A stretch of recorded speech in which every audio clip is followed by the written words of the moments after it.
Hello friend, इस session का topic है ज्वर चिकित्सा अध्याय। चरक संहिता चिकित्सा का अध्याय नंबर 3 का ये हमारा सेकंड पार्ट है। हमने फर्स्ट पार्ट में ज्वर का जो निदान पोर्शन है वो हमने डिस्कस किया था। इस सेशन में हम जो चिकित्सा पार्ट है ज्वर का वो डिस्कस करेंगे। नव ज्वर में कौन कौन सी चीजें जो है वो अपथ्य है, कौन कौन से आहार और विहार अपथ्य है। नव ज्वरे दिवास्वप्नम स्नान अभ्यंग अन्न मैथुनम क्रोध प्रवात व्यायामन कषायश्च विवर्जित। ये सभी जो चीज है ये वर्ज्य है। दिवा स्वप्न निषेध है नव ज्वर में, स्नान निषेध है, अभ्यंग का प्रयोग निषेध है, मैथुन कर्म निषेध है, क्रोध प्रवात का सेवन व्यायाम आदि कर्म जो है वो निषेध है, कषाय का सेवन निषेध है। कषाय सेवन निषेध है। कषाय रस से निर्मित जो कषाय कल्पना है उनका प्रयोग निषेध है। कषाय रस से निर्मित जो कल्पना रहती है वो शीतवीर्य रहती है और वो क्या कार्य करती है, दोषों का स्तंभन करती है। जो आम अवस्था है, ऐसे नव ज्वर में कषाय रस से निर्मित कल्पना का प्रयोग करेंगे तो इनसे दोष क्या हो जाते हैं, स्तंभित हो जाते हैं। इसलिए कषाय जो है वो विवर्जित है। लंघन योग्य अवस्था, कौन कौन सी अवस्था में लंघन कराना चाहिए। साम ज्वर की अवस्था में, कफज ज्वर में और कफ पित्तज ज्वर जो है उसमें लंघन के योग्य है। लंघन वर्ज्य किसमें है। ज्वरे लंघन में वादो उपदिष्टम ऋते ज्वरातः क्षय अनिल भय क्रोध काम शोक श्रमोद्भवातः क्षयज क्षतज वातज भयज क्रोधज कामज शोकज श्रमज ज्वर पुराण ज्वर जो है वो सभी क्या है, लंघन अयोग्य है। इसमें लंघन निषेध है। जो क्षय की वजह से हुआ, क्षत की वजह से, वातज भयज क्रोधज आदि जो ज्वर है वो लंघन अयोग्य है, कि जिनमें वात का अनुबंध रहता है। ऐसी जो सभी अवस्था है ज्वर की जिसमें वो लंघन क्या है, निषेध है। लंघन योग्य क्या है कि जिसमें आम का प्राधान्य हो या कफ का प्राधान्य हो, वो सभी अवस्था लंघन के योग्य है। ज्वर में क्यों लंघन कराना चाहिए। लंघन है ना क्षयम नीति दोष है। लंघन कराने से दोष जो है उनका क्षय होता है। संदुक्षित अनिल और अग्नि जो है वो क्या होता है, संदुक्षित होता है, प्रवृत्त होता है। विज्वरत्वम ज्वर जो है उनका नाश होता है। लघुत्वम च उनमें लघुता आती है। क्षुधाश्च एवं उपजायते और क्षुधा की प्रवृत्ति होती है। लंघन कब तक कराना चाहिए, प्राण अविरोधी नाम, जब तक प्राण का विरोध न हो तब तक जो है लंघन कराना चाहिए। तरुण ज्वर में दोष पाचन के उपाय क्या करना चाहिए। लंघनम स्वेदनम कालो यवागु तिक्तको रसः पाचनानि अविपक्वानाम दोषाणाम तरुण ज्वरे। ये जो चिकित्सा सूत्र है, ये याद करना है। चिकित्सा सूत्र में से कोई भी शब्द जो है वो यहाँ से हटा देते हैं और पूछते हैं कि रिक्त स्थान की पूर्ति कीजिए। तो ऐसे क्वेश्चन पूछे जाते हैं। या फिर ये सूत्र रखकर ये कौन से व्याधि का चिकित्सा सूत्र है, ऐसे क्वेश्चन यहाँ से आ सकते हैं। लंघन स्वेदन काल यवागु तिक्तको रसः पाचनानि अविपक्वानाम दोषाणाम तरुणे ज्वर, ये ज्वर का चिकित्सा सूत्र है। ज्वर में तृष्णा उत्पन्न होने पर क्या करना चाहिए। वातज और कफज ज्वर जो है उसमें उष्ण उष्ण जल का प्रयोग करना चाहिए। मद्यपान जन्य जो ज्वर है और पित्तज ज्वर है इसमें तिक्त रस इनसे सिद्ध शीत जल जो है उनका प्रयोग करना चाहिए। पित्त की अवस्था है, मद्यपान जनित जो ज्वर है उसमें तिक्त रस से सिद्ध शीत जल जो उनका पान करना चाहिए। और वात कफज ज्वर जो है उसमें उष्ण जल का पान करना चाहिए। ज्वर में जल प्रयोग करने से क्या होता है, वो दीपन का कार्य करता है, पाचन का कार्य करता है, स्रोतस का शोधन करता है, बल्य है, रुचिकर है, श्वेदकर है और शिवम मीन्स कल्याणकारी है। ज्वर में ज्वल जल का प्रयोग करने से क्या होता है, स्रोतस का शोधन करता है वो। षडंग पानीय, षडंग पानीय के संदर्भ में कहा गया पिपाशा ज्वर शांत है। ज्वर में जो पिपाशा उत्पन्न होती है उनका वो शमन करता है। इनके जो 6 द्रव्य है षडंग पानीय के वो याद करने हैं। मुस्ता पर्पटक उशिर चंदन उदीच्यम नागर श्रुत शीतम जलम। मुस्ता पर्पट उशिर चंदन उदीच्य नागर, तीन तीन के ग्रुप में इनको याद कर लेना। मुस्ता पर्पट उशिर चंदन उदीच्य नागर। आचार्य चक्रपाणी बताते हैं एक कर्ष द्रव्य जो है और एक प्रस्थ जल और अर्ध शेष रहे तब तक उनका पाक करना है। आचार्य शालंद्र बताते हैं एक पल द्रव्य लेने 64 गुना जल ऐड करना है और अर्ध शेष रहे तब तक उनमें पाक करना है। क्वाथ जो है उनमें 16 गुना जल और 1/8 जो है हम रिड्यूस करते हैं। रोगग्नता क्या है षडंग पानीय की, पिपाशा और ज्वर का वो नाश करता है। ज्वर में वमन प्रयोग कौन सी अवस्था में करना चाहिए।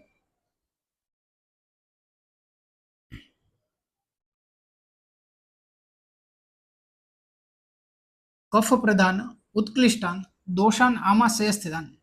जो कफ प्रधान अवस्था है, जिसमें कफ डोमिनेंट हो तो दोष आमाशय में स्थित हो, इस अवस्था में वमन करवाना चाहिए। तरुण ज्वर में वमन निषेध। तरुण ज्वर में वमन निषेध है। अगर कफ प्रधान अवस्था नहीं है, दोष आमाशय स्थित नहीं है, तब वमन नहीं करवाना चाहिए। अगर ऐसी अवस्था में वमन करवाते हैं तो कौन से उपद्रव होते हैं? अनुपस्थित दोषाणम, मीन्स जब दोष उत्क्लेशित अवस्था में न हो, ऐसी अवस्था में वमन कराते हैं तो इनसे क्या होता है? हृद रोगम, श्वासम, आनाहम, मोहम च जनयद वृषम। ये व्यापद उत्पन्न होते हैं। हृदरोग का होना, श्वास का होना, अनाह का होना, मोह का होना, ये उपद्रव उत्पन्न होते हैं।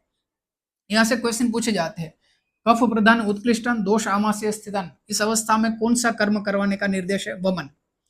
तरुण ज्वर में वमन करने से या दोषों की अनुपस्थिति में वमन से कौन से व्यापद होते हैं? हृदरोग, श्वास आना, मोह, ये व्यापद उत्पन्न होते हैं। ज्वर में यवागु प्रयोग कब करना चाहिए? वमितम लंघितम काले यवागुभिर उपाचरित। वमन लंघन कराने के पश्चात यवागु का प्रयोग करना चाहिए। यवागु प्रयोग का काल क्या है? कब तक करना चाहिए? ज्वर मृदु भावात षडहम, ज्वर मृदु होने तक या फिर 6 दिन तक जो है यवागु का प्रयोग करना चाहिए। ज्वर जब तक मृदु हो जाए या 6 दिन तक यवागु का प्रयोग करना चाहिए। यहाँ पर षड अहम 6 दिन वो याद करना है यवागु के संदर्भ में। यवागु किसमें निषेध है? जो पित्त प्रधान अवस्था है उसमें यवागु निषेध है।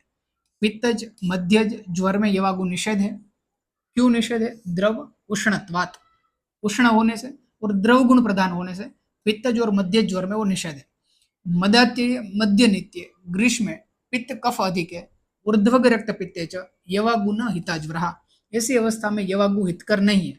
कौन कौन सी अवस्था? मदात्य की अवस्था, नित्य जो मद्य का सेवन करते हैं ग्रीष्म ऋतु में, कफ पित्त की अधिकता की अवस्था में, ऊर्ध्वग रक्त पित्त की अवस्था में यवागु का प्रयोग निषेध है। ऐसी अवस्था में यवागु का प्रयोग नहीं करना है।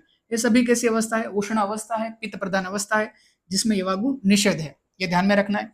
यवागु सेवन करने से क्या बेनिफिट्स होते हैं? भेषज संयोगात, लघुत्वात, अग्निदीपन, वातमूत्र, पुरुष तथा दोष, इनका अनुलोमन करती है। यवागु में क्या होता है? हम भेषज जो है उनका भी संयोग करते हैं, उनसे वो लघु हो जाती है, जिनकी वजह से वो पाचन में लघु होने से अग्नि का दीपन करती है। वात मूत्र पुरुष और दोष, इनका क्या करता है? अनुलोमन करता है यवागु सेवन से। और द्रव और उष्ण गुण प्रधान होने से यवागु स्वेदन का कार्य करती है। जो ज्वर में क्यों यवागु का प्रयोग करना चाहिए? क्योंकि ज्वर में स्रोतस का अवरोध होता है और यवागु सेवन करने से वो स्वेद प्रवर्तन करवाता है। द्रव गुण होने से तृष्णा का शामक है। द्रव गुण से यवागु जो है तृष्णा का शमन करती है। आहार भावत, यवागु एक आहार भाव है, हम आहार के रूप में उनका सेवन करने, और आहार जो है वो ही हमारे प्राण बल आदि जो है उनकी वृद्धि में कारण होते हैं। आहार भावत प्राणायाम, प्राणों को पुष्ट करने वाली है। सर गुण प्रधान होने से लाघवाय, शरीर में लघुता उत्पन्न करती है। ज्वर सात्म्यत्वात, ज्वर के लिए ये सात्म्य है, इसलिए वो ज्वर का नाशक भी है। इसलिए यवागु का प्रयोग ज्वर में निर्देशित है। यहाँ पर कौन से गुण से कौन सा कार्य होता है यवागु में, वो याद रखना है। द्रव और उष्ण गुण से स्वेदन का कार्य, द्रव गुण से तृष्णा का समन, आहार भाव होने से प्राण की वृद्धि, सर गुण से शरीर में लघुता की उत्पत्ति होती है। ये याद करना है। ज्वर में रक्तपित्त होने पर तर्पण का प्रयोग करना चाहिए।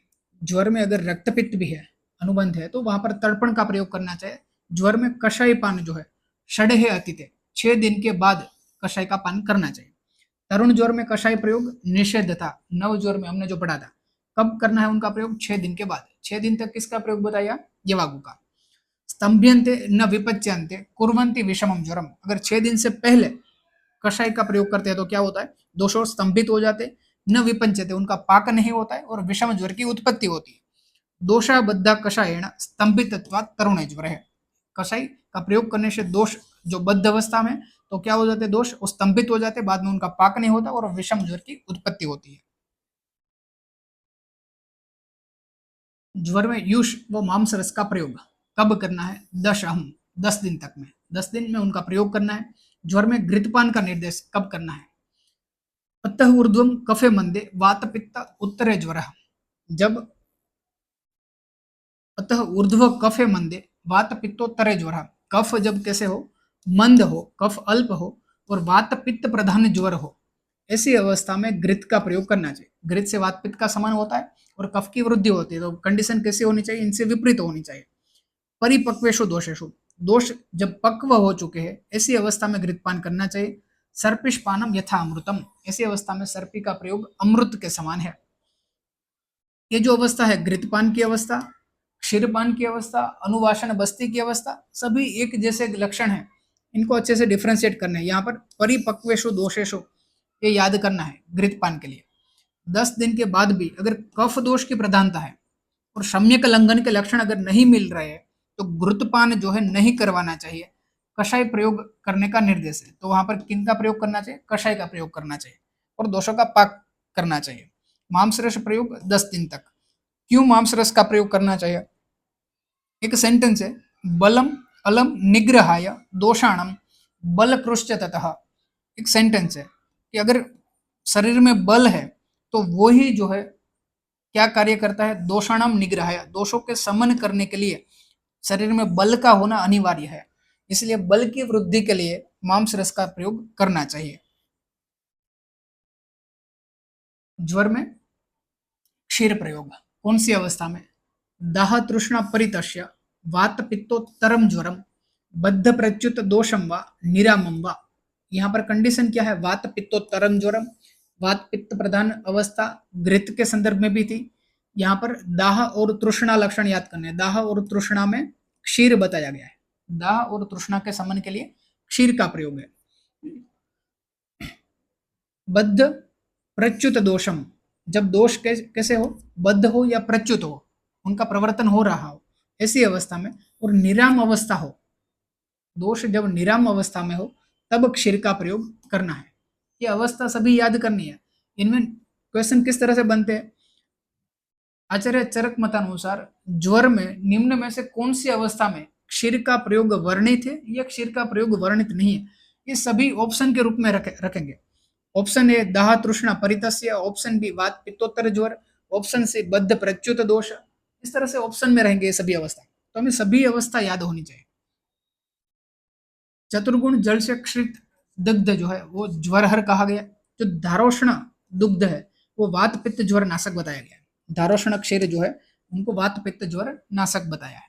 ज्वर में विरेचन प्रयोग कब करना है, क्रियाभिर आभि प्रशमम न प्रयाति यदा ज्वर, ये सभी क्रियाएं करने पर भी अगर ज्वर का शमन नहीं होता है, अक्षीण बल मांसाग्नि, लेकिन यहाँ पर क्राइटेरिया है विरेचन के लिए कि उनका बल और मांस जो है अगर क्षीण नहीं हुआ है, शमयतम विरेचनम, तब विरेचन देना है। अगर बल मांस का क्षय हुआ है तब विरेचन नहीं कर सकते। अक्षीण बल मांसाग्नि एक कौन से कर्म के संदर्भ में बताया, विरेचन के संदर्भ में। ज्वर से जो व्यक्ति क्षीण हुआ है उसमें किसका प्रयोग करना चाहिए, क्षीर और बस्ती, इनका प्रयोग करना चाहिए। ज्वर क्षीणस्य न हितम वमनम न विरेचनम, ज्वर से जो व्यक्ति क्षीण हुआ है उसमें वमन या विरेचन दोनों में से कोई भी हितकर नहीं है। कामम तो पयशातस्य, वहां पर पय या निरु है वह हरण मला, या फिर निरु बस्ती से जो मल है उनको दूर करना चाहिए। यहाँ पर कौन सी अवस्था है, ज्वर की क्षीणता अवस्था है, वहां पर वमन विरेचन नहीं कर सकते, वहां पर पय और निरोबस्ती का प्रयोग करना है। स्त्रंसन और बस्ती का प्रयोग कब करना है, पित्ताशयगत पित्त या कफ पित्त, पित्ताशय में अगर पित्त स्थित है या कफ पित्त स्थित है तो ऐसी स्थिति में स्त्रंसन करवाना है। पक्वाशयगत अगर तीनों मल है तो उसमें बस्ती का प्रयोग करना है। पक्वाशयगत तीन मल में बस्ती, बस्ती क्या कार्य करती है, तीनों मलों का शोधन करती है, लेकिन दोषों का स्थान कहां पर हो, पक्वाशय में हो। अगर पित्ताशय में हो तो स्त्रंसन। ज्वर में अनुवासन बस्ती का प्रयोग कौन सी अवस्था में, ज्वर जब पुराण हो, संक्षीण कफ पित्त है, कफ और पित्त दोनों कैसे हो, क्षीण हो चुके हो, और अग्नि कैसी हो, अग्नि दृढ़ हो, अग्नि बलवान हो। रुक्ष बद्ध पुरुषाय, पुरुष कैसा हो, रुक्ष हो और बद्ध मीन्स विबद्ध की अवस्था हो, ऐसी अवस्था में प्रदध्याद अनुवासनम, अनुवासन बस्ती का प्रयोग करना चाहिए। यहाँ पर अवस्था सभी याद करनी है। ज्वर पुराण अवस्था हो, दोष कफ और पित्त दोष जो है क्षीण हो गए हो, अग्नि दृढ़ हो, रुक्षबद्ध पुरुषाय मीन्स कफ पित्त क्षीण हो, और यहाँ पर रुक्षता क्या इंगित करता है, वात की वृद्धि। ऐसी जो अवस्था है उसमें अनुवासन बस्ती का प्रयोग करना चाहिए। ज्वर में नश्य प्रयोग, गौरवे शीर्ष शूल विबद्धेशु इंद्रियशु, जब गुरुता हो, शीर्षशूल हो, विबद्धेषु इंद्रियेषु, इंद्रिय अपने विषयों को ग्रहण नहीं कर पा रही है। जीर्ण ज्वरेषु रुचिकरम कुर्यान मूर्ध विरेचनम, और जीर्ण ज्वर की अवस्था में रुचिकारक मूर्ध विरेचन जो है उनका प्रयोग करना चाहिए। ज्वर में नस्य कब देना चाहिए? अगर गुरुता हो रही है, शिरशूल है, इंद्रिय विषय ग्रहण नहीं कर पा रही है, जीर्ण ज्वर है, ऐसी अवस्था में मूर्ध विरेचन का प्रयोग करना चाहिए। ज्वर में दोपन का प्रयोग कब करना चाहिए? दोपन अंजन योगेश्च यान्ति जीर्ण ज्वर शमम, जो जीर्ण ज्वर की अवस्था है उसमें दोपन और अंजन करवाना चाहिए। त्वग मात्र शेष, दोष जब त्वचा मात्र में अवशेषित है, उनमें स्थित है, तब जो है दोपन अंजन आदि का प्रयोग करना चाहिए। ज्वर में पंचकर्म जो है कौन सी अवस्था में कौन सा कर्म करवाने का विधान है? वमन के संदर्भ में हमने क्या डिस्कस किया? जो कफ प्रधान उत्क्लेशित अवस्था हो और दोष कहां पर हो? आमाशय में हो। विरेचन के संदर्भ में याद करना है अक्षीण बल मांसाग्नि, बल और मांस का क्षय नहीं है, तब हम विरेचन का प्रयोग कर सकते हैं। ज्वर में क्षीर और बस्ती का प्रयोग, ज्वर क्षीणस्य न हितम वमनम न विरेचनम कामम तो पैशातस्य निरुहेव अरेंगमला, ज्वर से जब व्यक्ति क्षीण हो गया हो तब वमन विरेचन न करवा करके पय और बस्ती का प्रयोग। स्त्रंसन और बस्ती कौन से स्थान में दोष है उनके अनुसार? पित्ताशयगत अगर दोष है, पित्त हो या फिर कफ पित्त हो, तो उसमें क्या करेंगे? हम पित्ताशयगत है तो स्त्रंसन करेंगे। अगर पक्वा से स्थित दोष है, पक्वा से स्थित दोष में हम क्या करते हैं? बस्ती। तीनों मल अगर पक्वा से स्थित है तो बस्ती का प्रयोग। अनुवासन बस्ती कौन सी अवस्था में? ज्वर पुराण हो, कौन से दोष क्षीण हो गए हो? कफ और पित्त। अग्नि दृढ़ हो, पुरुष रुक्ष और बद्ध हो, तो ऐसी अवस्था में अनुवासन बस्ती। नस्य का प्रयोग जब शिरो गौरव हो, शिरशूल हो, इंद्रिय विबद्ध हो, विषय नहीं ग्रहण कर पा रही है, तो ऐसी अवस्था में नश्य का प्रयोग। ज्वर में रक्त मोक्षण कब करेंगे? शीत उष्ण स्निग्ध रुक्षाद्य ज्वरो यस्य न शाम्यति, अगर हम शीत चिकित्सा, उष्ण चिकित्सा, स्निग्ध रुक्ष आदि उपचार करते फिर भी अगर व्याधि का शमन नहीं होता है, तो बाद में आखिरी ऑप्शन रहता है रक्त मोक्षण। दोपन अंजन योगेश यान्ति जीर्ण ज्वराशमम, जो त्वचा मात्र में दोष स्थित है तो उनमें दोपन का प्रयोग। आमाशयगत दोष में वमन, पक्वाशयगत दोष है तो वहां पर बस्ती, पित्ताशयगत दोष है तो वहां पर स्त्रंसन का प्रयोग, अक्षीण बल मांसाग्नि विरेचन के लिए। ऐसे जो सभी अवस्था है, सभी अवस्था याद करनी है, इनमें से क्वेश्चन पूछे जाते हैं। ज्वर में दाह होने पर सहस्त्रधोत सर्पी या चंदन आदि तेल इनसे अभ्यंग करना है।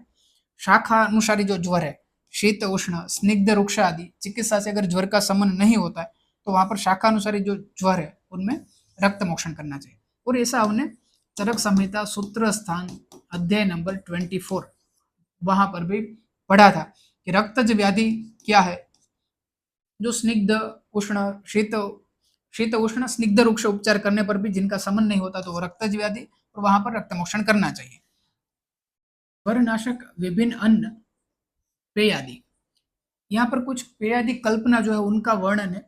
कौन कौन से द्रव्य से निर्मित पेय जो है वो ज्वर की कौन सी अवस्था में प्रयोग करनी चाहिए।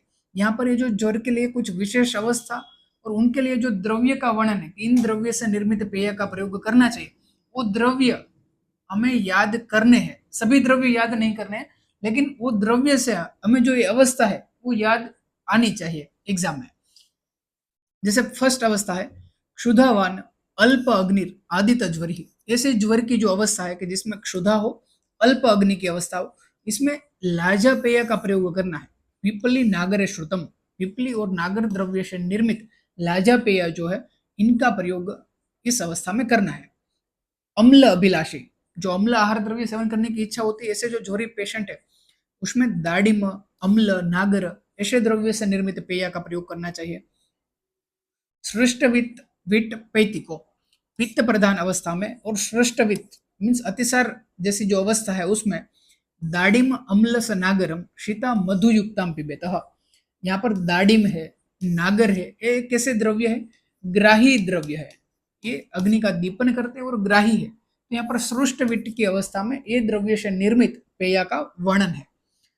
पार्श्व बस्ती शिरोरुजा, पार्श्वशूल बस्तीशूल शिरोरुजा, इन अवस्था में स्वदंष्ट्र कंटकारिभ्याम सिद्धा, स्वदंष्ट्र और कंटकारी आदि द्रव्य से सिद्ध जो पेय है उनका प्रयोग का वर्णन है। ज्वर अतिसारी की अवस्था में प्रश्निपर्णी बिला बिल्व नागर उत्पल धान्य के ये द्रव्य से निर्मित जो पेय है उनका प्रयोग है ज्वर अतिसार की अवस्था में। ये प्रश्निपर्णी, बला, बिल्व, नागर ऐसे द्रव्य हमने चरक संहिता सूत्र स्थान अध्याय नंबर 2 जहां पर यवागु का वर्णन था, वहां पर भी ऐसे द्रव्य का वर्णन था। अतिसार नाशक जो यवागु थी वहां पर प्रश्निपर्णी, बला, बिल्व, प्रश्निपर्णी है, बिल्व है आदि द्रव्य क्या करते हैं, ग्राही कार्य करते हैं ज्वर अतिसार की अवस्था में। इनसे निर्मित जो पेय है उनका वर्णन है। काश, श्वास, हिक्का ज्वरितम, ये जो अवस्था है कि जो ज्वर में श्वास, काश और हिक्का भी से युक्त हो, तो उनमें श्रुतम विदारी गंधाद्य दीपनी स्वेदनी नरम, यहाँ पर विदारी गंधा जो ब्रूहण का कार्य करते हैं और हिक्का, श्वास और काश जो है वो क्षय जन्य भी व्याधि होते हैं। तो यहाँ पर विदारी गंधा से हमें क्या कोरिलेट करना है, श्वास, काश और हिक्का व्याधि जो है इनमें इनसे निर्मित पेय जो है वो निर्देशित है। विबंध वर्ष की अवस्था में स यव पिपली आम्ल के श्रुताम सर्पिस्मति, पिपली आम्ल के श्रुताम सर्पिस्मति यवागु जो है विबद्ध वर्ष की अवस्था में है। ओष्ठे विबद्ध सरुचि, ऐसी अवस्था में या फिर ये जो यवागु है ये क्या कार्य करती है, विबद्ध कोष्ठ की जो अवस्था है, रुझा की अवस्था है, उनका ये नाश करती है। मृद्विका पिपली मूलम चव्य आम्ल के नागर है, मृद्विका पिपली मूलम चव्य आम्ल का नागर है, कौन सा कार्य करती है, कोष्ठ विबद्ध सरोज की अवस्था में। ज्वर सपरिकर्तिका, परिकर्तिका युक्त जो ज्वर है इनमें कौन से द्रव्य से निर्मित यवागु पिया देनी चाहिए, सबिल्वा, पेयावा, बला वृक्ष, वृक्षाम्ल, कोल, अम्ल, कलशी, धावनी भ्रुताम। यहाँ पर वृक्षाम्ल जो द्रव्य है उनको याद करना है। अगर क्वेश्चन पूछा जाए ज्वरे सपरिकर्तिका तो वृक्षाम्ल द्रव्य जो है वो हमें क्लिक होना चाहिए। हम आगे डिस्कस करेंगे चरक संहिता चिकित्सा स्थान अध्याय नंबर 13 उदर चिकित्सा अध्याय जो है वहां पर एक योग है नारायण चूर्ण। ये जो नारायण चूर्ण है इनमें व्याधि के अनुसार अनुपान का वर्णन है। इनमें नारायण चूर्ण जो है परिकर्तिका व्याधि में कौन से अनुपान से सेवन करने का विधान है, वृक्षाम्ल से उनका सेवन करना है। तो यहाँ पर परिकर्तिका और ज्वर इसी अवस्था में जो ये पेय है इसमें भी वृक्षाम्ल है। तो अगर एक ग्रुप पूरा रखा हुआ है तो हमें इस तरह से विशेष द्रव्य जो है इनसे उनको कोरिलेट करके हम याद कर पाए। जैसे कुछ ट्रिक या वो जो द्रव्य है उनका जो इंडिकेशन हमें पता हो तो हम उनको कोरिलेट कर पाएंगे। जैसे यहाँ पर प्रश्निपर्णी बिल्व को हमने किया, यहाँ पर विदारी गंधा जो है ब्रूहण का कार्य करते हैं, हिक्का, श्वास, काश में हमने किया तो परिकर्तिका है, उनका अनुपान जो है नारायण चूर्ण का वृक्षाम्ल है। तो इस तरह से आपको याद करना है ये। नेक्स्ट है विषम ज्वर नाशक कषाय। 5 प्रकार जो है विषम ज्वर के उनके लिए विशेष कषाय का वर्णन है। यहाँ पर कोई भी द्रव्य जो है वो रख करके भी क्वेश्चन आ सकते हैं। जैसे पटोल पत्र कौन से विषम ज्वर नाशक कषाय में वर्णित है, या फिर सतत ज्वर नाशक कषाय में निम्न में से कौन सा द्रव्य वर्णित नहीं है। तो हमें ये जितने भी द्रव्य है सभी द्रव्य याद होने चाहिए। अगर कोई पर्टिकुलर द्रव्य के नाम से पूछे तो ये कौन से ज्वर नाशक कषाय में, इस तरह से भी हमें याद होने चाहिए। इनको अगर आपने श्लोक से याद किया है तो बेस्ट वे है कि अगर आपने श्लोक से याद कर लिया है तो अन्य सूत्र याद करने की जरूरत नहीं है। अगर आपने श्लोक से याद नहीं हुआ है तो ये जो सूत्र है यहाँ पर इनसे याद करना है, लेकिन याद करना कंपलसरी है। इनमें से क्वेश्चन पूछे जाते हैं। जैसे पहला सूत्र है कली कपटी। कली जो राक्षस रहता है वो कैसा कार्य करते हैं, कपटी रहते हैं। राक्षस जो है कली नामक राक्षस था, कली कपटी। कली यहाँ पर क जो है कली इनसे कलिंग, क अगेन क से कटुरोहिणी, पटी यहाँ पटोल पत्र। तो यहाँ पर कली कपटी इनसे कलिंग, कटुरोहिणी एंड पटोल पत्र ये द्रव्य याद करने हैं। नेक्स्ट सतत ज्वर नाशक जो कषाय है उनके लिए सूत्र है सारे पाप मुक्त। पहले राक्षस था वो कैसा था, कपटी था। उन्होंने तप करके क्या किए, सारे पाप मुक्त कर दिए। सारे पाप से वो मुक्त हो गया। सारे पाप से मुक्त, सारे से सारीवा, पाप पा से पाठा, प से पटोल, मुंह से मुक्ता, मुस्ता एंड क से कटुरोहिणी। सारे पाप से मुक्त, सतत ज्वर नाशक कषाय। नेक्स्ट ये पाप से जब मुक्त हो गया तब अन्य उनका जो शरीर जो है उनका शोधन अन्य 2 द्रव्य से करते हैं। उनमें एक द्रव्य रहता है निम्ब पत्र और एक रहता है चंदन। इनसे उनका शोधन करते हैं। लेकिन वो लेने कौन जाते हैं, पहला जो है वत्स, मुमु, निम्ब पत्र लेकर आओ।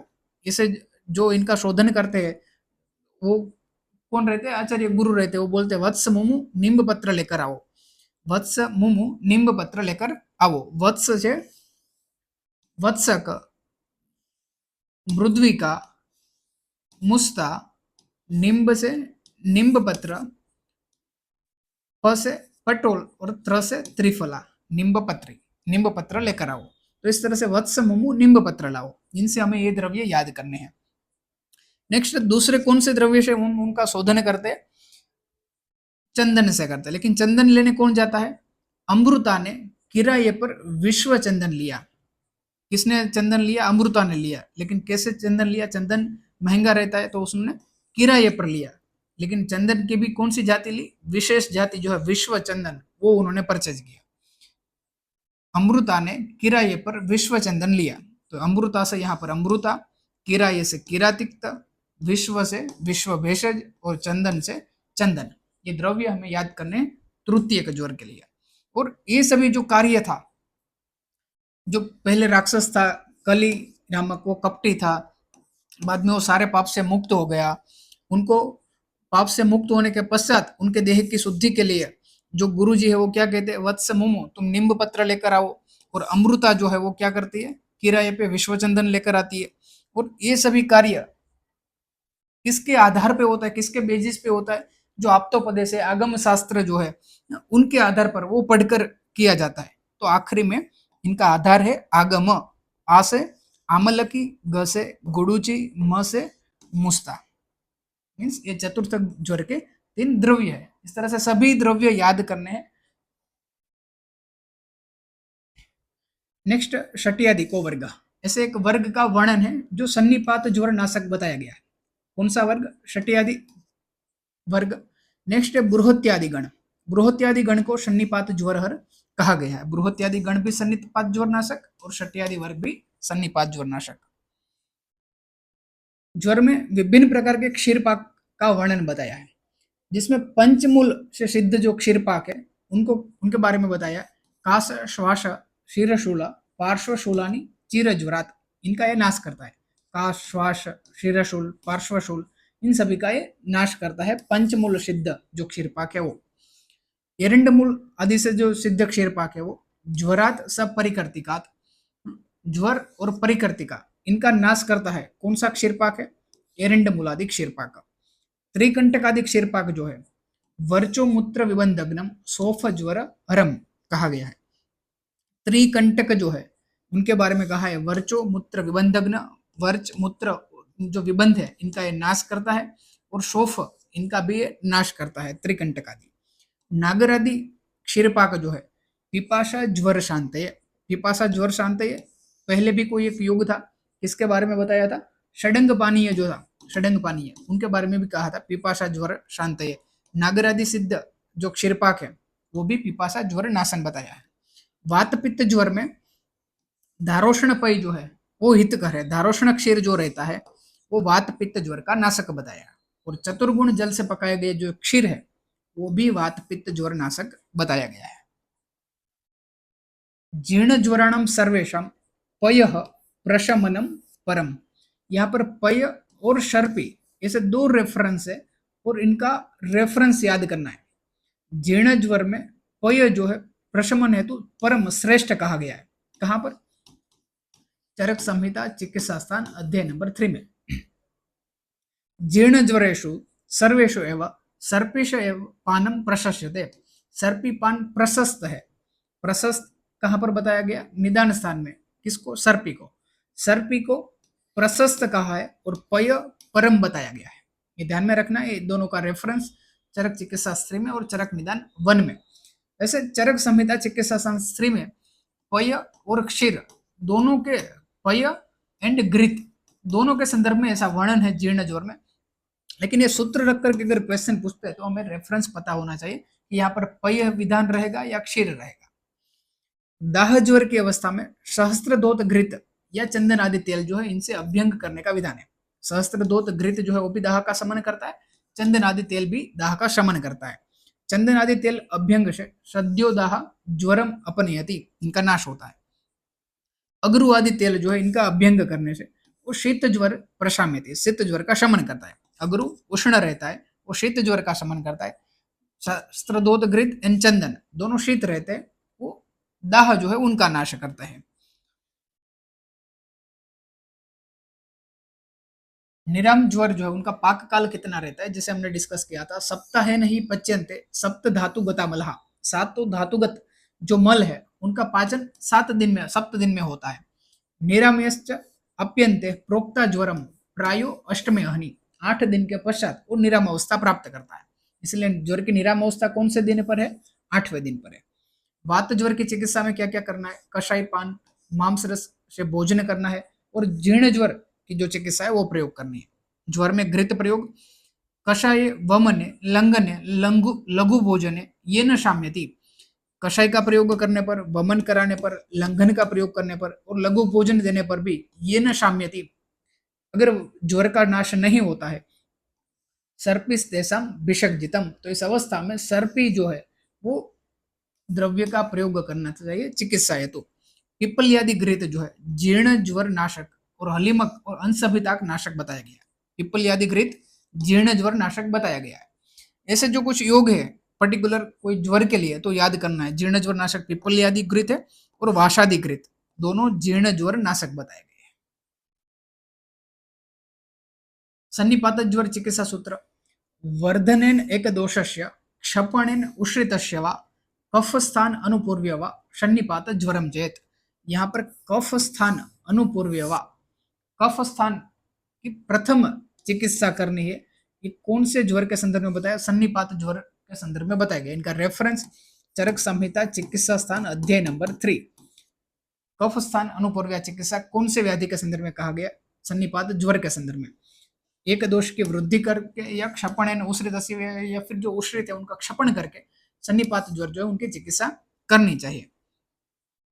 सन्निपात ज्वर के चिकित्सा के संदर्भ में जो वर्णन है कफ स्थान अनुपूर्व्या, ऐसा सेम वर्णन जो है सन्निपात जो मदात्य वहां पर भी है, वहां पर भी कहा गया कफ स्थान अनुपूर्वीय चिकित्सा। 2 जगह पर है कफ स्थान अनुपूर्वीय चिकित्सा चरक संहिता में, सन्निपात ज्वर में और सन्निपात मदात्य में। सुश्रुत संहिता में पित्त की प्रथम चिकित्सा करने का विधान है। सन्निपात अतिसार जो है वहां पर भी सुश्रुत संहिता में पित्त दोष की प्रथम चिकित्सा का वर्णन है। यहाँ ऐसे जो टॉपिक रहते हैं उनमें से एमसीक्यू पूछे जाते हैं, इनमें से क्वेश्चन पूछे जाते हैं। चरक संहिता में 2 जगह पर कफ स्थान अनुपूर्वीय चिकित्सा है, सन्निपात ज्वर और सन्निपात मदात्य। सुश्रुत संहिता में पित्त को प्राधान्य दी गई है, पित्त की चिकित्सा का वर्णन है। और सन्निपात जो मूत्र कृच है इसमें वात स्थान अनुपूर्वीय चिकित्सा का विधान है। वात स्थान अनुपूर्वीय चिकित्सा किसमें है? मूत्र कृच में। सन्निपात ज्वर में उपद्रव, सन्निपात ज्वर से अंत कर्णमूल शोधारुणम, सन्निपात ज्वर के अंत में कर्णमूल में जो दारुण शोथ उत्पन्न हो जाता है, तेन कश्य देव प्रमुच्यते, उनसे कभी कभी व्यक्ति की मृत्यु भी हो जाती है।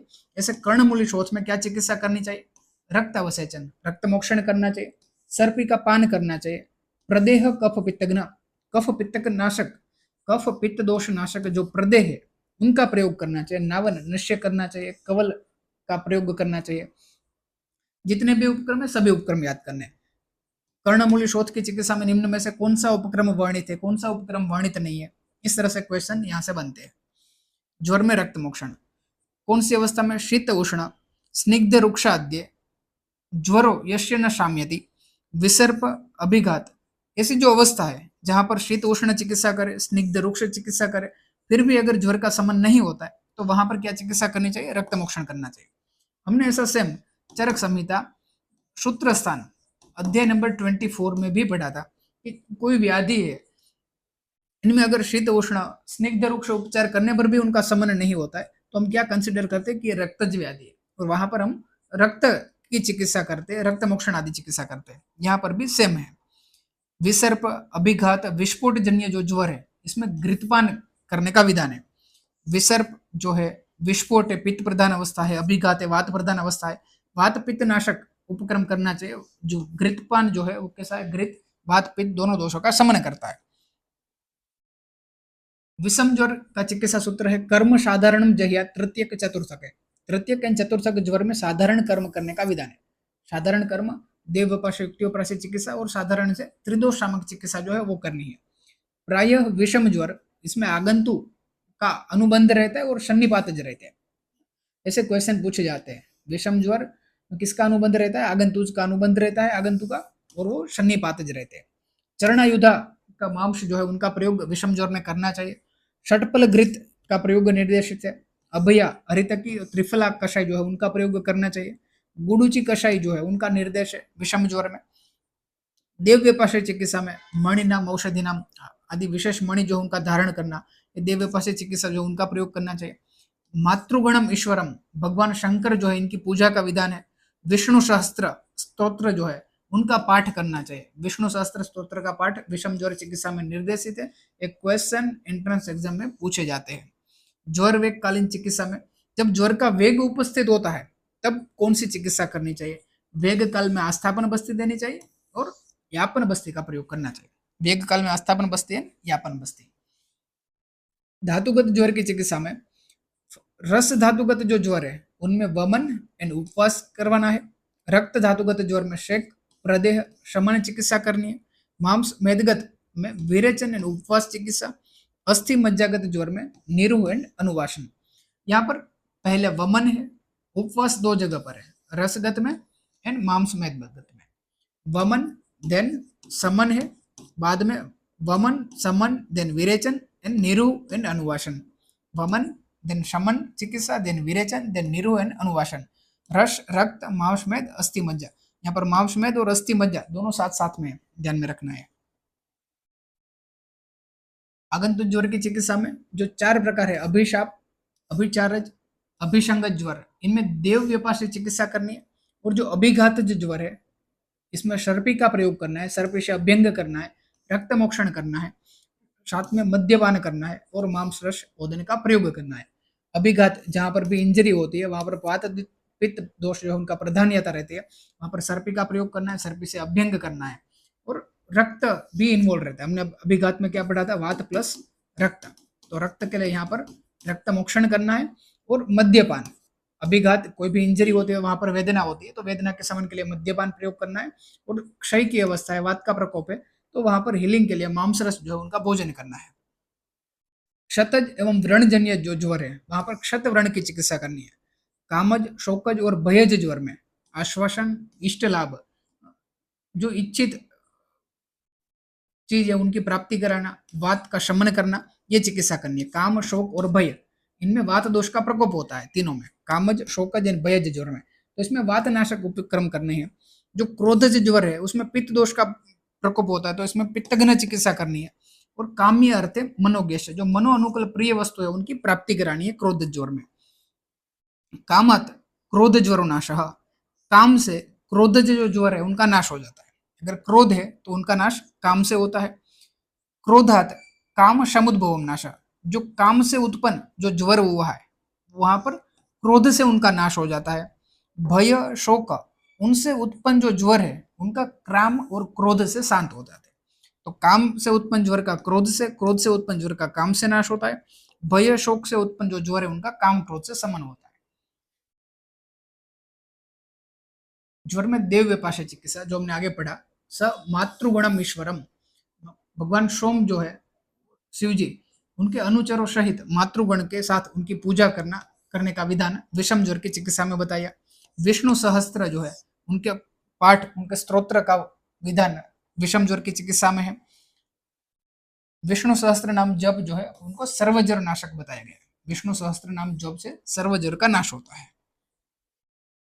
ज्वर मोक्ष के लक्षण, ज्वर का जब मोक्ष हो जाता है तब उनके जो लक्षण पाए जाते हैं वो मृत्यु के समान जो लक्षण है, ऐसे लक्षण उसमें उत्पन्न होते हैं। कुजन का होना, वमन होना, वेपते, लीयते, मूर्छित हो जाना, अति उष्ण सर्वांग का होना, शीत अंग हो जाने, विसंज्ञा, संज्ञा रहित होना, ज्वर वेगार्थम, सदोष शब्दम, वेगवत, द्रवमल की प्रवृत्ति होना, ये सभी कैसे मृत्यु सूचक जो लक्षण है, ऐसे सभी लक्षण है। अत्यधिक वमन होना, ट्रेमर्स, वेपन होना, मूर्छित हो जाना, अंग जो है सभी शीत हो जाना, कूजन करना मुंह से, संज्ञा रहित हो जाना, दोष युक्त शब्द के साथ जो है द्रवमल की प्रवृत्ति होना, ऐसे लक्षण जो है हमने आगे भी शीत अंग जो है हमने मृत्यु सूचक आगे भी पढ़ा था। अंतर्मृत गर्भ के जब लक्षण थे कि वहां पर शीतता जो है अंग में उत्पन्न होना, ऐसे लक्षण कहीं पर भी पाए जाते तो मृत्यु सूचक है। ऐसे लक्षण ज्वर मोक्ष में भी बताए, ये ध्यान में रखना। ज्वर रहित पुरुष जो है उनके लक्षण क्या है? विगत क्लम, उनका क्लम जो है वो दूर हो जाता है। संताप व्यथा, उनका संताप भी चला जाता है और व्यथा भी दूर हो जाती है। विमल इंद्रियम, उनकी इंद्रिय प्रसन्न हो जाती है। युक्तम प्रकृति सत्वेना, उनका सत्व मन जो है कैसा हो जाता है? प्राकृत अवस्था में आ जाता है। प्रॉपर पहले जैसा था वैसा हो जाता है। हमने उनका लक्षण पढ़ा था पूर्व रूप में, क्या होता है? शील वैकृतम, उनका स्वभाव जो है वो विकृत हो जाता है ज्वर में। जब ज्वर से मुक्त हो जाता है तब पुनः क्या हो जाता है? प्रकृति सत्वेना विद्यातम पुरुषम अज्वरम। दारुण मोक्ष और अदारुण मोक्ष क्या है दोनों? दारुण मोक्ष क्या है? अगर सहसा ज्वर शमन हो जाता है तो उनको दारुण मोक्ष कहते हैं। उचित काल पर परिपाक के पश्चात अगर ज्वर का मोक्ष होता है तो उनको कहते हैं अदारुण मोक्ष। पुनरावर्तक ज्वर क्या है? असंजात बलो यस्तु ज्वरो मुक्तो निषेवते, जब तक अगर बल प्राप्त नहीं हुआ है, असंजात बल की अवस्था है, ज्वर से मुक्ति हो गई फिर भी अगर धातुओं में बल प्राप्ति नहीं हुई, उससे पूर्व ही अपथ्य आहार विहार का सेवन कोई प्रारंभ कर देता है तो उनसे क्या होता है? अग्निमंद होकर के पुनः पुनरावर्तक ज्वर की उत्पत्ति होती है। उनमें क्या चिकित्सा करनी है? मृदु भी शोधने शुद्धि, कैसा शोधन करवाना है? वहां पर मृदु शोधन करवाना है। यापन बस्ती का प्रयोग करना है। हिताश्च लघु युषा, लघु युष का प्रयोग करना है। तिक्त घृत का प्रयोग करना है। अभ्यंग, उद्वर्तन, स्नान, धूपन और अंजन का प्रयोग करना है। पुनरावर्तक ज्वर नाशक कषाय, कौन सा कषाय? किरातिक्तादि कषाय, ये महत्वपूर्ण कषाय है, क्वेश्चन यहाँ से पूछे जाते। किरातिक्तादि कषाय कौन से ज्वर नाशक है, या फिर पुनरावर्तक ज्वर नाशक निम्न में से कौन सा कषाय है? किरातिक्तादि कषाय जो है वो एक ही कषाय का वर्णन है, याद करना है। किरातिक्तादि कषाय पुनरावर्तक ज्वर नाशक बताया गया है। इनमें से जितने भी चिकित्सा विधान है पुनरावर्तक ज्वर के सभी याद करने हैं। पुनरावर्तक ज्वर की चिकित्सा निम्न में से कौन सी है, कौन सी नहीं है? कौन सी नहीं है, इस तरह से क्वेश्चन पूछे जाते। ऑप्शन ए रहता है मृदु शोधन, ऑप्शन बी यापन बस्ती, ऑप्शन सी अन्य कोई एक बस्ती का नाम रख दे, और लघु युष। तो इस तरह से क्वेश्चन यहाँ से पूछे जाते हैं। कौन सी बस्ती का विधान है? यापन बस्ती का है, याद रखना है। ज्वर रोगाधिकार में चंदन आदि तेल जो उनको दाह ज्वर नाशक बताया, अगरू आदि तेल जो उनको शीत ज्वर नाशक बताया। चिकित्सा में सावधानी रखनी है ज्वर की चिकित्सा में, क्यों? इनको रोग राट कहा गया। सर्वभूतानाम अंत क्रुदानाम दारुणो ज्वर, सर्वभूतों को अंत करने वाला है। तस्माद विशेष तस्य यतेत प्रशम भिषक, इसलिए इनके शमन करने में विशेष करके सावधानी बरतनी है। इस अध्याय में जो कुछ महत्वपूर्ण संदर्भ है वो ध्यान में रखने कि इनका रेफरेंस कौन से अध्याय में है। जैसे देह इंद्रिय मनस्तापी सर्व रोग अग्रजो बलि, सर्व रोग अग्रजो इस शब्द का प्रयोग कौन से व्याधि के संदर्भ में है? आचार्य चरक ने सर्व रोग अग्रजो ज्वर के संदर्भ में बताया। आचार्य सुश्रुत ने ज्वर को रोग राज बताया है। आचार्य सुश्रुत ने रोग राज कहा है। आचार्य वाग्भट ने ज्वर को रोगपति कहा है। आचार्य वाग्भट ने रोगपति बोला है इनको। तो ऐसे कुछ जो विशेषण है ये ध्यान में रखने हैं। ज्वर प्रधान और रोगाणम, सभी व्याधि में ज्वर प्रधान है, ऐसा रेफरेंस चिकित्सा स्थान ज्वर चिकित्सा अध्याय में चरक संहिता में है। योग वाह परम वायु, जो मैं आगे डिस्कस किया कि वायु को योग वाही बताया गया है। इनका संदर्भ कहां पर है? चिकित्सा स्थान के तीसरे अध्याय में। दाहकृत तेजसा युक्त शीतकृत सोम संश्रयात, अधिशेते यथा भूमि बीजम कालेचर होती, भूमि में रोपा हुआ जो बीज है कालेचर होती, योग्य काल पे उनका क्या होता है? रोहण होता है, वो अंकुरित होता है। वैसे ही अधिशेते तथा धातु दोष, जो दोष धातुओं में स्थित है अधिशेत है वो क्या होते हैं? कालेच कुप्यति, योग्य काल पे वो कुपित होते हैं काल से बल प्राप्त करके। इनका संदर्भ है चरक संहिता चिकित्सा स्थान अध्याय नंबर 3। बल अधिष्ठानम आरोग्यम यद अर्थो क्रियाक्रमम, हमारा जो क्रियाक्रम है चिकित्सा कार्य है वो किसके लिए होता है? आरोग्य के लिए होता है। और इनका अधिष्ठान क्या है? बल है। बल अधिष्ठानम आरोग्य, आरोग्य किस पर निर्भर करता है? बल पर निर्भर करता है। इसलिए हमारा कार्य क्या है कि बल जो है उनको मेंटेन करना, अत्यधिक शोधन कर्म भी नहीं करना है, बल जो है उनका रक्षण करना है। अगर बल है तभी क्या होता है? दोष को शमन करने में धातु समर्थ बनते हैं। इसलिए बल अधिष्ठानम आरोग्यम, ये सूत्र का संदर्भ कहां पर है? चरक संहिता चिकित्सा सन अध्याय नंबर 3 में। रुक्षस्तेजो ज्वरकरम तेजसा रुक्षितस्य च यशाद अनुबलो धातु स्नेहवद्य च अनिलः। ये सूत्र का संदर्भ चरक संहिता चिकित्सा स्थान अध्याय नंबर 3 में है, जहां पर रुक्ष तेज जो है उनको ज्वर कर बताया गया है। यहाँ पर रुक्ष तेज से पाचक पित्त जो है वो अर्थ ग्रहण करना है। हमने जब सूत्र श्लोक वाइज अध्याय डिस्कस किया था, तब ये जो सूत्र था रुक्ष तेजो ज्वर कर्म, उनके बारे में हमने ऑलरेडी डिस्कस किया हुआ था। ये जो सूत्र है इनका संदर्भ याद करना है। ज्वर चिकित्सा अध्याय में से चिकित्सा पार्ट जो है वहां पर धातुगत ज्वर का जो चिकित्सा सूत्र है वो याद करना है। स्टार्टिंग में जो अवस्थित चिकित्सा का वर्णन है वो महत्वपूर्ण है। इनमें से क्वेश्चन एंट्रेंस एग्जाम में पूछे जाते हैं। कोई अवस्था रख करके इस अवस्था में कौन सा कर्म करना है, विरेचन करवाना है, अनुवासन वस्ती का प्रयोग करना है, वमन करवाना है, इन सभी जो विशेष अवस्थाओं का वर्णन है वो अच्छे से याद करना है। जो विषम ज्वर नाशक कषाय बताइए वो महत्वपूर्ण है। उनके घटक द्रव्य जो है वो याद करने। आगंतुक ज्वर के लिए जो चिकित्सा सिद्धांत है वो याद करना है। पुनरावर्तक ज्वर के लिए जो विशेष चिकित्सा सिद्धांत है, मृदुभि शोधन शुद्ध यापना बस्त यह, वो याद करना है। और इनके लिए जो विशेष क्वाथ है, किरातिकतादि क्वाथ, ऐसे क्वेश्चन ज्वर चिकित्सा में से एंट्रेंस एग्जाम में पूछे जाते हैं।